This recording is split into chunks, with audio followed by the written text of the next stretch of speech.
Hello everyone, ఈరోజు CSAT 2025లో 10th క్వశ్చన్కి answer find out చేద్దాం.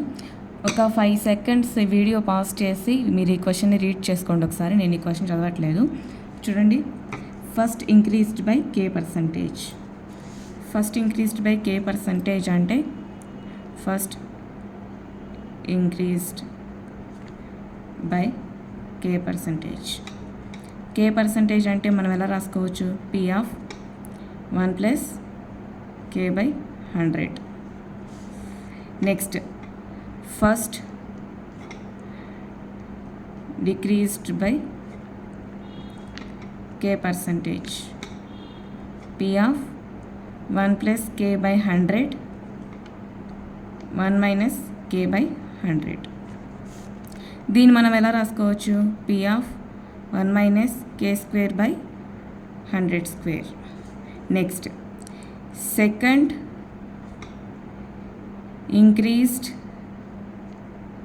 by K percentage అంటే P of 1 minus K square by 100 square, 1 plus K by 100. Next, second decreased by K percentage అంటే P of 1 minus K square by 100 square, 1 plus K by 100 ఇలా రాసుకోవచ్చు.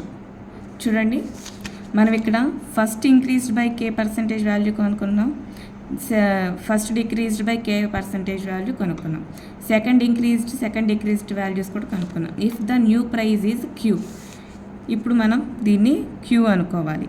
Q అనుకుంటే Q equal to P of 1 minus K square by 100 into 100 10,000 whole square. Q equal to P of 10,000 minus K square by 10,000 whole square. దీన్ని మనం ఇంకా ఎలా రాసుకోవచ్చు అంటే 10,000 అంటే 10 power 4 minus K square by 10 power 4 whole square. P of 10 power 4 minus K square whole square 10 power 4 whole square. దీన్ని మనం ఎలా రాసుకోవచ్చు? ఇలా రాసుకోవచ్చు. నెక్స్ట్ దీన్ని కూడా మనం ఎలా రాసుకోవచ్చు అంటే P equal P of 10 power 4 minus K square equal to 10 power 8 into Q.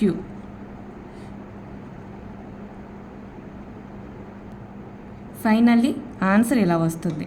So దీన్ని బట్టి ఇది ఏ ఫామ్లో ఉంది, ఇది ఏ ఆప్షన్లో ఉంది అంటే P of 10 power 4 minus K square equal to 10 power 8 Q into Q అంటే so the answer is option A. ఇలా కూడా రాసుకోవచ్చు. P of 10 power 4 minus K square equal to Q into 10 power 8 ఇలా కూడా రాసుకోవచ్చు. So the answer is option A. ఇలాంటి మరెన్నో videos కోసం మా ఛానల్ సబ్స్క్రైబ్ చేసుకోండి. Thank you.